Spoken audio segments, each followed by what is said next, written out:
What's up, everybody? GR Zerza here, bringing you a brand new deck tech for the new format of Force of Will. We just currently had Worlds, and out with the old, in with the new.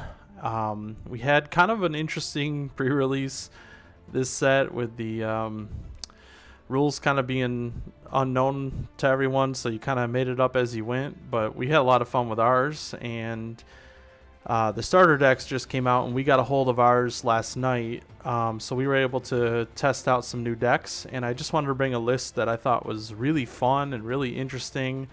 None of this is set in stone, as like the format has yet to even, have a single tournament or anything like that. So just take this with a grain of salt. But this did get tested against the Melgus deck that was at Worlds. They posted those top 8 lists, and yeah, Melgus is pretty straightforward, pretty powerful, but this deck did seem to be able to beat it.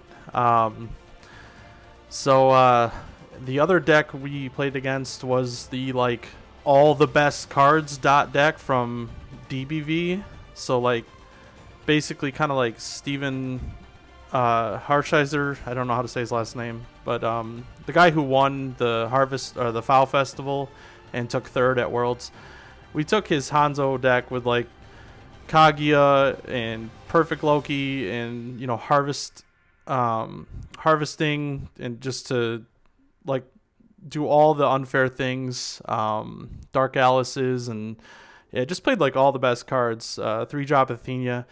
And this deck beat it, even though it got 2 perfect Lokis off back-to-back turns. It still managed to beat it.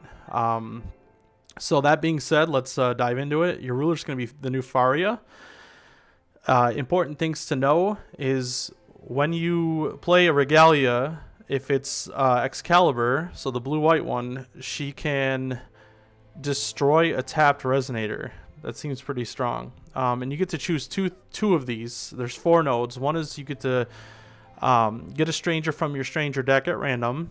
That's going to be important. And destroy a rested Resonator, or you can draw a card, or you can get a free judgment. So those are the 4 nodes that you get to pick from. And then on her backside, this is what she looks like. She comes in as a 10/10. When she flips, you get to put a stranger from your stranger deck into play at random. That's really solid. And then her God's Art is blue-white, +4/+4, drain, and eternal until end of turn. And then you get to put a stranger card from your stranger deck at random into your hand. So we wanted this deck to be very Regalia heavy. We want those triggers to happen a lot, because Regalia can essentially ramp you if you build the deck correctly. So we wanted to get ahead on Will, and then just kind of have the option to punish in the late game. And the way this deck ended up playing is you kind of get to choose how you want to play it. Sometimes it's right to flip really early and just go aggressive and beat them down with huge strangers and Faria. And other times it's right to just remove everything they play, get to the late game, and then just overpower them with your ruler or with your strangers. That being said, Excalibur is going to be the number 1 card you're trying to mulligan for. And then Caduceus is going to be the second Regalia we're playing. Now, Faria triggers if you play a light Regalia. So you get to choose one of her 4 nodes when you play this card, but you get to choose 2 of the 4 when you play Excalibur. The other important thing to note is both of these can be used to pay for the strangers. So you can do double blue, double white, or a combination of one of each. Double red, double white, or a combination of each. So that's going to come into play with the strangers that we're playing. And also Caduceus can be tapped for Mage Arts, which we are playing a Mage Art, and Excalibur for Swords Art, which we're playing a bunch of Swords Arts. So keep that in mind. You can also use this to play God's Arts. So you can tap an Excalibur to activate the backside of Faria. So that's important to know. We're going to play 8 Percivals. We really want to get to the Regalia. They make really good blockers. And yeah, they're just a great turn 1 play. It really helps with the consistency. So the red one, you look at the top 5 and you can get a Regalia or a Fire Resonator that costs 2 or less. And then you can sack it to deal 2 to anything. Players too. Keep that in mind. That could be important. And then the original Percival. You look at the top 5, you get a Knight of the Round Table or Regalia. So Percivals can get other Percivals because they're both Knights of the Round Table. So that's important. Other than that, we're not playing any other Knights. So it's basically just get your Regalia. Like, that's the theme of the deck. Okay, on to the enormous amount of removal we're playing. Sacred Waveblade. This is a sword art chant with quick cast. It costs blue-white and it has an awakening for 1 white. It removes a Resonator or addition from the game. That just, to me, right off the bat, all these altar decks, like anything that's going to be playing, basically everything plays Resonators, so of some sort. So this just cries out like amazing card to me. You can tap an Excalibur to pay for it because it's a sword art, and then you have the awakening option. If you awaken it, you're going to get a card from your stranger deck to your hand. A lot of times you're going to be doing that. You're going to tap Excalibur, tap 1 white stone, remove your dude, remove your addition, and then I get to get a stranger. And you're going to load your hand up with strangers.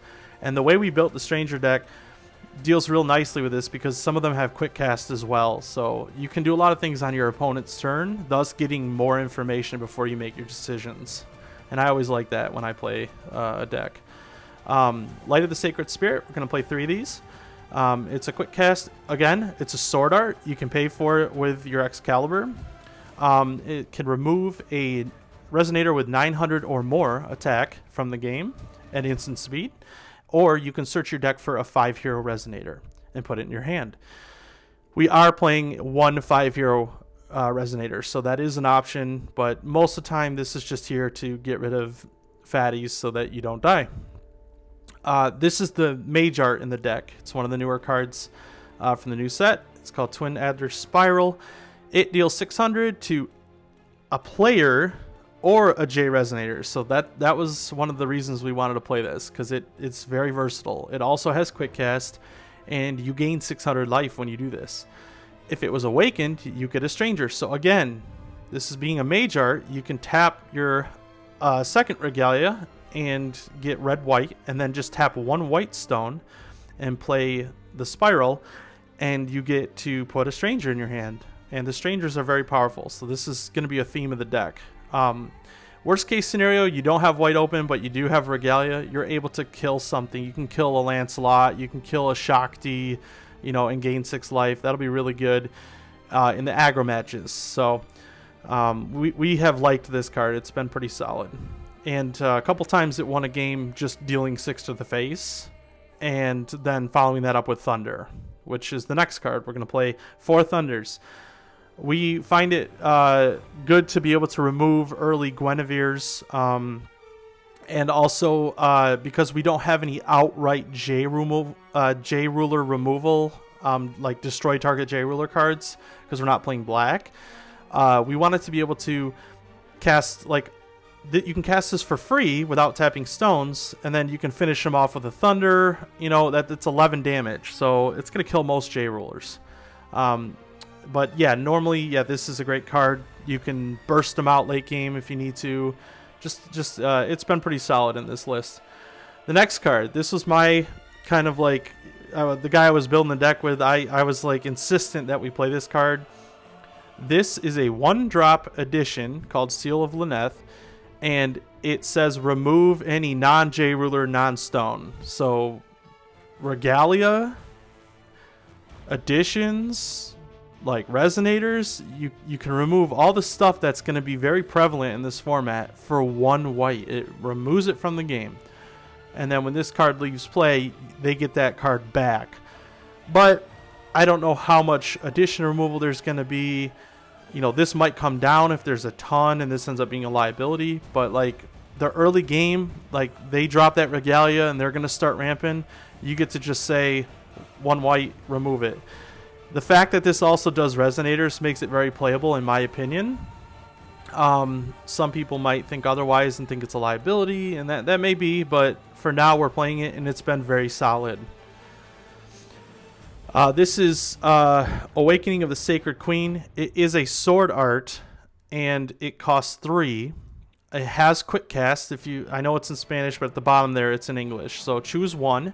You can either search your deck for a light regalia, so either of the 2 regalia we're playing, and put it into the field, thus proccing the Faria triggers, or you can gain 1,000 life and draw a card, or rest target J Resonator, and all your J Resonators get +4/+4 till end of turn. So this is kind of like a great late game Alpha Strike, if you need to get that damage in there and just win the game outright, or it's going to be another card to help us get Regalia if you happen to stumble and not get Regalia, or you just want more Regalia. Also against the aggro decks, gaining 1,000 and drawing a card, not too bad. And if you tap a Regalia, you only have to pay 1 will to play this, because it is a sword art again. The next card we're playing is Holy Nova. This is just destroy all Resonators, and then it has a really expensive Awakening. So what ended up happening with this card is someone would, so the player would have an Excalibur in play. They would tap it and float white blue. Then they would play with their will stones. They would play like a second Excalibur, sacrificing the first one, and then tap it to get that will back. And then they would get a proc, and then they would cast Holy Nova and just use their stones to do the Awakening. Now this is more of a mid to late game card. And then what happens is you destroy all Resonators in play, and then you get a Stranger from your Stranger deck at random, but you put it into the field. Most of the time, this doesn't get awakened. It is a bit expensive, but remember, Caduceus can give you double white. Or no, it can't. I'm sorry. This is a sword art, so you can't use Caduceus for it. So, but you can reduce the cost of this with Excalibur. So a lot of times you're going to just tap Excalibur and then play this for 2 will, essentially. So a board wipe for 2 will, not too bad in my book.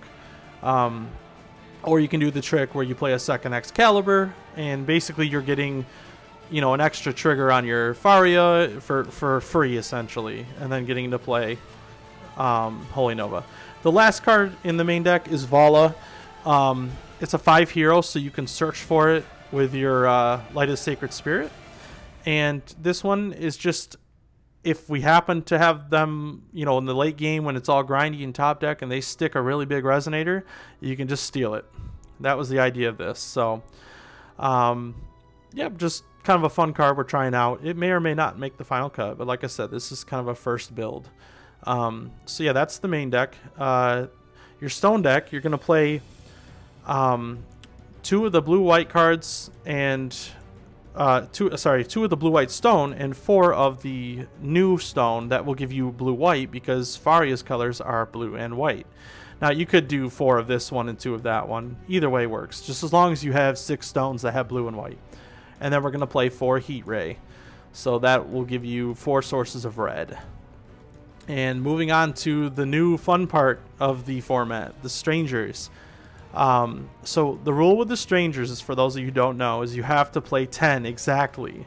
And you can only play up to 2 of one of them maximum. So you can have 5 different Strangers and have 2 of each. Or you could have 10 different Strangers, 1 of each. But it has to equal 10. And you can have no more than 2 of any Stranger. So that's why when you look at this list, you see a bunch of 2s and a couple 1s. And it equals up to 10. Undine the Spirit. This card ended up being so much better than we thought it would be.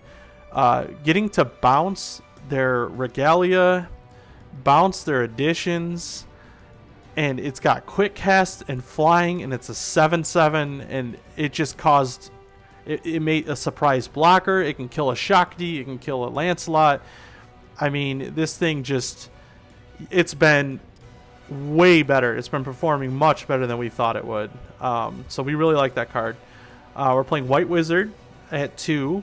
and this is a 5/7 that has Drain, and this is here for the aggro matchup. When it comes into play, you distribute 2 1/1 counters on up to 2 target J resonators you control. And then it says prevent all damage that would be dealt to resonators with a 1/1 counter on them by chance and abilities. So they can't thunder your dudes.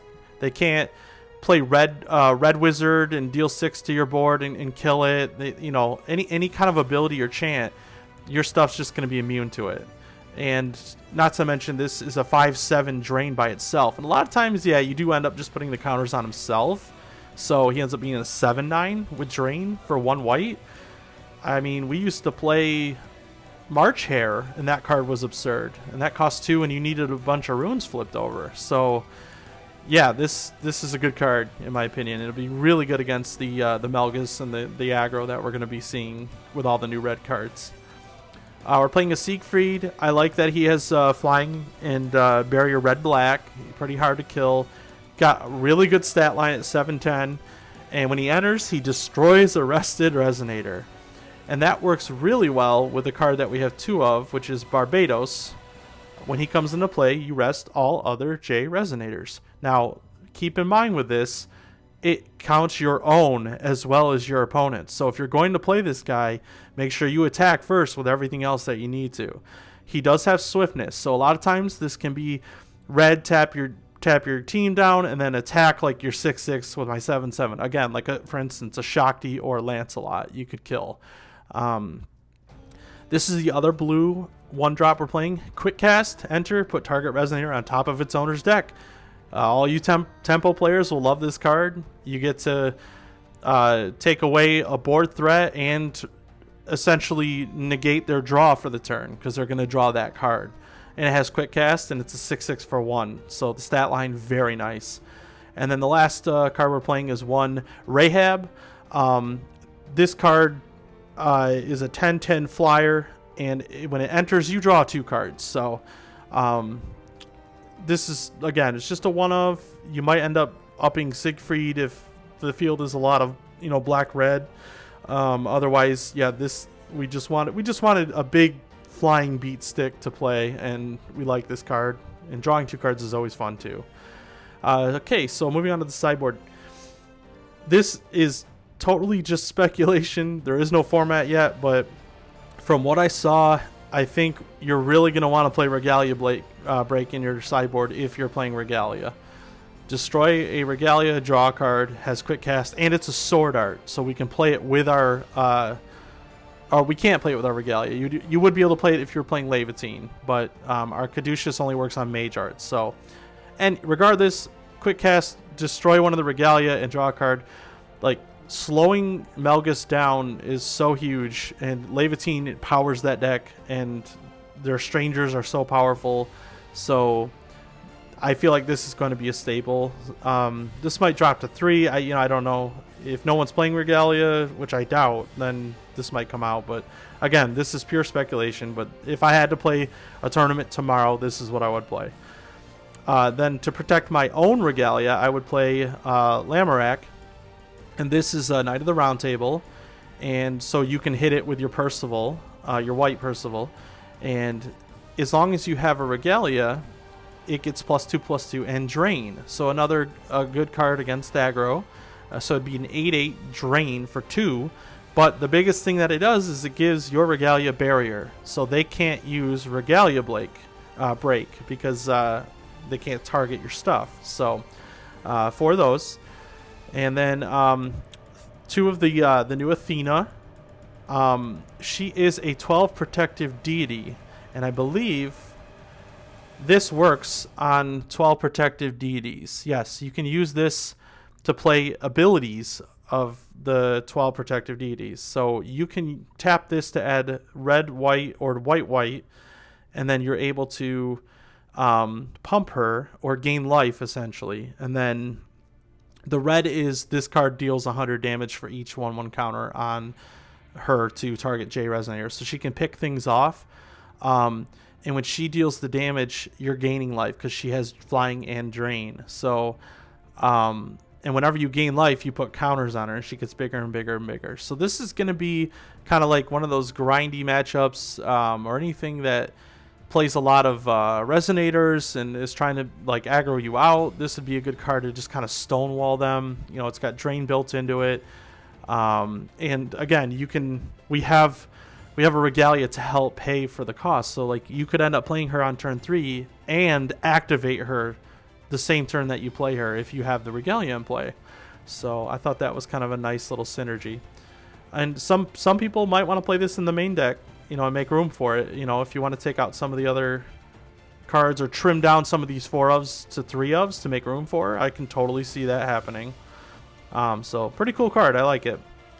Next up, just because there might be lots of decks playing quick cast, Loki's Insight's been a staple in that war. Now with green-white Hanzo rotating out and green-white Brunhild rotating out, no more Lowrights, no more fair spells, you know, just a lot less quick cast to deal with, no more Violas, things like that.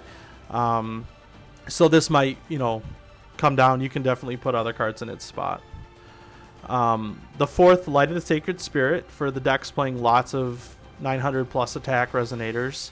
Or like if they're bringing in their Athenas off their sideboard or they have them in their main, like this, you know, this is a great card to deal with that. So, and then one more Holy Nova. If you're playing against, you know, a deck that's playing just tons of, and they're going really wide, they're trying to like play a bunch of dudes and then get, you know, buff them all. Also, this card is really good against the Loki decks, or even the decks that just ramp up and play, I forget the name of it, the card that puts all the giants into play from their sideboard. So if they have all the giants are protection from cards that cost 4 or less.